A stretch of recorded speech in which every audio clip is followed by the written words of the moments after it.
Hello everyone, आज हम करने जा रहे हैं कंपनी लॉ का सेक्शन बी का एक question, rights and liabilities of a members. बहुत सारे हमने पीछे क्वेश्चंस किए। ये क्वेश्चन बहुत इंपॉर्टेंट था, सो मैंने आज सोचा कि इसकी वीडियो भी ज़रूर बनाई जाए। Rights and liabilities of a members. Member क्या होता है, सबसे पहले हम ये इसका मीनिंग देखेंगे। वो पर्सन जिसका नाम कंपनी के रजिस्टर ऑफ मेंबर्स में आए उसे मेंबर्स कहेंगे। मीन्स रजिस्टर लगाया गया होता है एक पर्टिकुलर मेंबर्स के लिए, उसे हम मेंबर्स कहेंगे। बहुत इंपॉर्टेंट डिफरेंस है शेयर होल्डर और मेंबर में।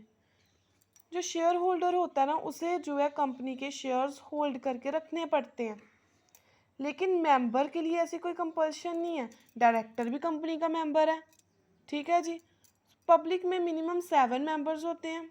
उनके पब्लिक कंपनी को फॉर्म करने के लिए, प्राइवेट कंपनी को फॉर्म करने के लिए मिनिमम 2 मेंबर्स की ज़रूरत पड़ती है। इसमें मैक्सिमम 200 और पब्लिक कंपनी में मैक्सिमम में नो लिमिट, जितने मर्जी। अब राइट्स ऑफ मेंबर्स आ गए तो दो तरीके की राइट्स होती है। एक तो इंडिविजुअल राइट्स हर एक के पास, एक corporate membership rights means collective rights जो उनके पास होती है। जब भी कोई पर्सन जो है कंपनी का मेंबर बनता है ना, उसके पास ये राइट आ जाती है कि वो कुछ राइट्स जो है वो अकेले भी उसको मिलती हैं। कब तक मिलती हैं? जब तक वो जो है एक्ट के प्रोविजंस के अकॉर्डिंग काम करेगा, जब तक उसका नाम रजिस्टर में अपीयर होगा, रजिस्टर ऑफ मेंबर्स में, तब तक उसको ये राइट्स मिलेंगी। इंडिविजुअल राइट्स की बात करें कि वो अकेले कौन कौन सी राइट्स कर सकता है, उसके पास राइट है कि वो जो है शेयर्स के सर्टिफिकेट अपने पास होल्ड करके रख सकता है। वो जो है किसी को भी सर्टिफिकेट जो है स्टॉक का इशू कर सकता है। वो ट्रांसफ़र कर सकता है अपने शेयर्स किसी को भी बिना कोई रिस्ट्रिक्शन के।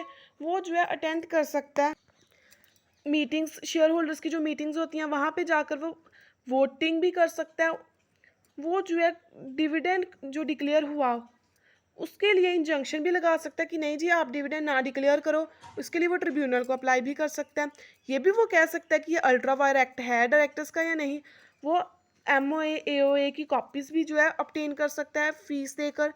वो जो है उसकी फर्स्ट ऑप्शन है उसके पास है कि वो कोई भी न्यू शेयर्स खरीदे। अगर कोई कंपनी जो है, मान लो कंपनी ने एक बार इशू किए 100 शेयर्स, अगली बार जब कंपनी 100 शेयर्स इशू करेगी तो शेयर होल्डर के पास राइट है कि सबसे पहले वो उन शेयर्स को खरीद सकता है। वो ट्रिब्यूनल को भी बता सकता है अगर उसकी कोई राइट जो है वियोलेट हो रही है, उसको कोई राइट नहीं मिल रही, बाकियों को वो मिल रही है। वो जो है किसी भी रेजोल्यूशन का एक नोटिस भी मांग सकता है कि मुझे स्पेशल नोटिस प्रोवाइड किया जाए। वो जो है मिन्यूट्स के लिए रिक्वेस्ट भी बना सकता है। मिन्यूट्स होते जो मीटिंग में जो हुआ उसकी छोटी सी summarise form.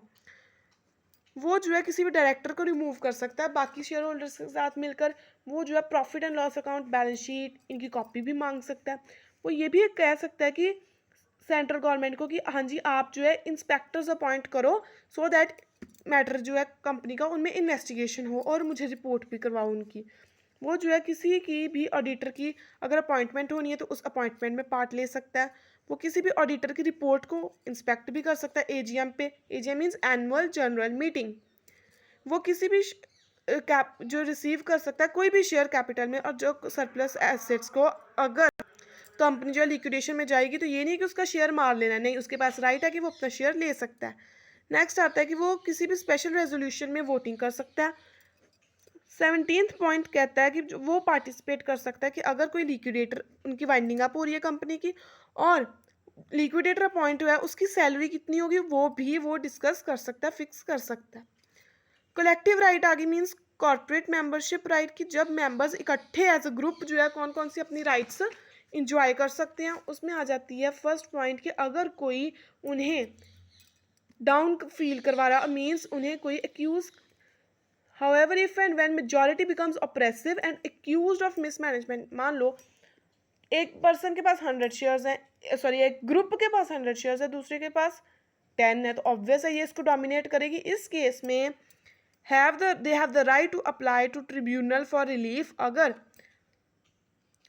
Minimum 1/10 of the issued share capital उनके पास है तो मीन्स मिनिमम 100 मेंबर्स या minimum 1/10 of the total members, दोनों में से जो भी कम है उनके पास राइट है। ये भी हो सकता है कि वो एक्स्ट्रा ऑर्डिनरी जनरल मीटिंग भी बुला सकते हैं। सेम देखो, ये जो उनकी उन्होंने वैल्यू दी है ना 100 मेंबर्स और minimum 1/10 of the total members, ये सेम रहेगी।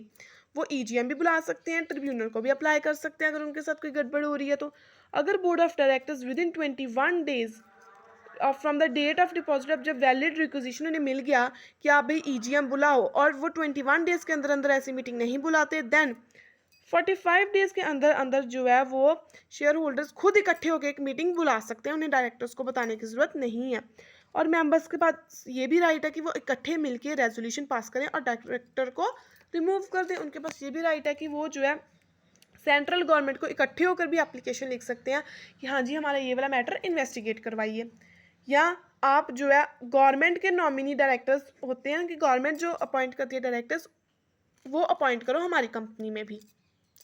नेक्स्ट आता है लायबिलिटी ऑफ मेंबर्स। ये जो हमने पीछे किया ये थे राइट्स ऑफ मेंबर्स, जिसमें हमने दो तरीके की राइट्स की, इंडिविजुअल और कॉर्पोरेट। अब हम करेंगे लायबिलिटी ऑफ मेंबर्स, ये भी आएगी company with unlimited liability, limited by shares, limited by guarantee. Means members की लायबिलिटी कैसे फाइंड आउट होगी कि वो कैसी है, कितनी है, जौन सी वो कंपनी होगी। अगर तो वो अनलिमिटेड लायबिलिटी वाली कंपनी है तो इट मीन्स मेंबर्स की लायबिलिटी जो है वो अनलिमिटेड होगी, वो पर्सनली लायबल भी होंगे।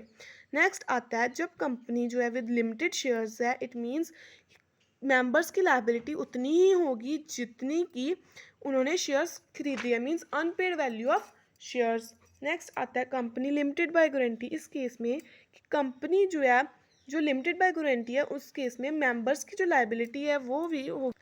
ठीक है जी। सो यहाँ पे क्या होगा कि जितने के उन्होंने एसेट्स लिए होंगे, जितने के उन्होंने कहा कि हम यहाँ इतनी अमाउंट तक गारंटीड है, उस अमाउंट तक ही वो जो है वो पैसा पे आउट करेंगे, उनकी लायबिलिटी उतनी ही है। जो मेंबर की लायबिलिटी है तब तक रहेगी जब तक उसका नाम जो है रजिस्टर ऑफ मेंबर्स में शो होगा। जैसे हमने किया था ना कि जो राइट्स हैं वो भी तब तक शो होंगी जब तक उसका नाम इस रजिस्टर में शो होगा, तो लायबिलिटीज़ भी उसकी तब तक ही रहेंगी जब तक उसका नाम जो है रजिस्टर में शो होगा। तो आज हमने कवर आउट किया explain in detail the rights and liabilities of members, section B का जो सेकंड इंपॉर्टेंट क्वेश्चन बनता है। ठीक है जी। आई होप आपको ये समझ आया हो। चैनल को सब्सक्राइब कीजिए और वीडियो को लाइक शेयर कमेंट ज़रूर करना। कोई भी डाउट है तो आप कमेंट सेक्शन में बता सकते हो। अगर आपको इन नोट्स की PDF फॉर्म में फ़ोटो चाहिए तो आप वो भी बता सकते हो। Thank you.